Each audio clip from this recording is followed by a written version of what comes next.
दरिद्रता उसको कहते हैं ज्येष्ठा देवी, फिर लक्ष्मी, फिर दाता, फिर विदाता, ऐसे लक्ष्मी 4 बहन बनी। लक्ष्मी का विवाह और दरिद्रता का विवाह एक साथ हुआ, इनका दूसरा मुनि के साथ, उनका विष्णु जी के साथ विवाह हो गया, चले गए। लक्ष्मी को लेकर नारायण स्वर्ग की ओर, वैकुंठ की ओर चले, और दूसरा मुनि दरिद्रता को लेकर चले।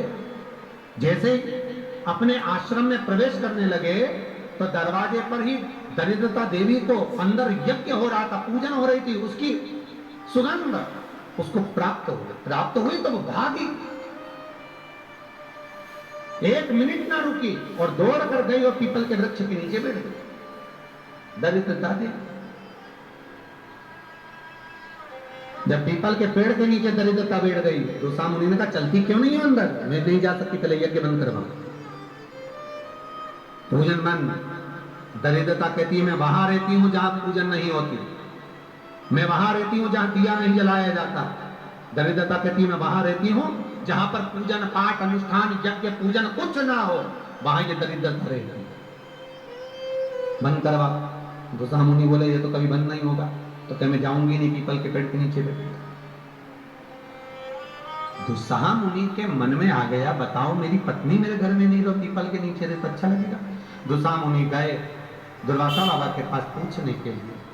इतने में लक्ष्मी जी नारायण से बोली प्रभु मेरी बहन से मिले बहुत दिन हो गए, चलो जरा मिलकर आए। भगवान गए तो लक्ष्मी जी मिठाई का डब्बा लेकर, मैं ज्येष्ठा दीदी तेरे लिए कुछ लाई हूं। ज्येष्ठा ने जो डब्बा खोला तो मिठाई का। क्रोध आ गया दरिद्रता को, हरी लक्ष्मी तुम मेरी बहन होकर तुझे ये नहीं मालूम कि मुझे क्या प्रिय और क्या प्रिय।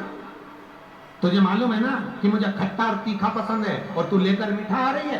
फेंक दिया मिठाई का डब्बा, मेरे लिए खट्टा और तीखा लेकर आना था। लक्ष्मी जी बोली जी जी अब तेरी शादी हो गई, मैं समझी कि तब तो मीठा खाएगी, अब क्या मालूम था कि अभी भी खट्टा और तीखा खाएगी।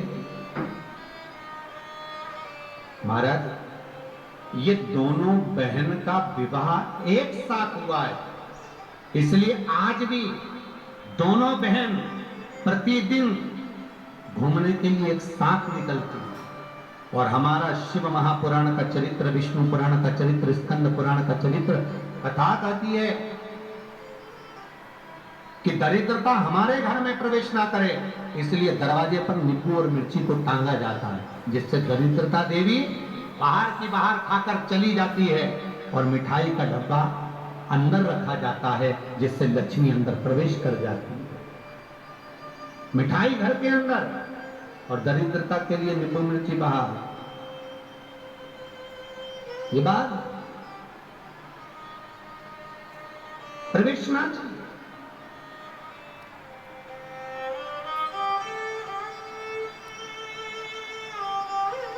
ये अंदर नहीं आना चाहिए, दरिद्रता बाहर।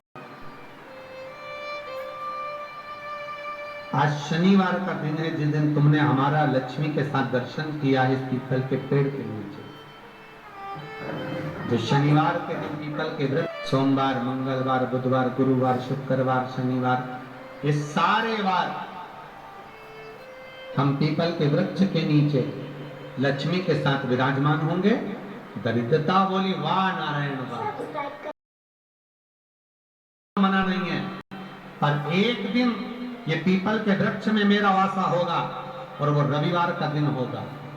रविवार के दिन जो पीपल के वृक्ष के नीचे आएगा, खाली हाथ आएगा, उसके घर में ये दरिद्रता प्रवेश कर जाएगी। भगवान विष्णु ने कहा मान लो कोई जल लेकर आया, फूल लेकर आया, कोई सामान लेकर आया, तो दरिद्रता कहती अगर कोई वस्तु लेकर आया तो दरिद्रता उसके द्वार नहीं जाएगी।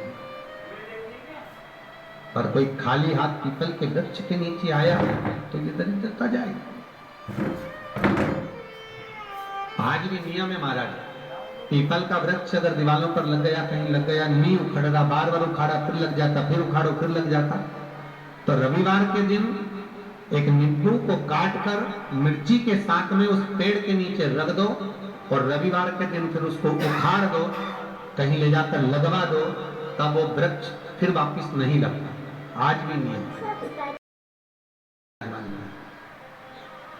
तब नींबू कटा हुआ अगर रख दिया और मिर्ची रख दी और उसके बाद उसको उखाड़ा और कहीं ले जाकर लगा दिया आपने, फिर वो नहीं, वृक्ष जिस वृक्ष के नीचे भगवान शिव का ही एक कपिल अवतार, पिपलेश्वर अवतार,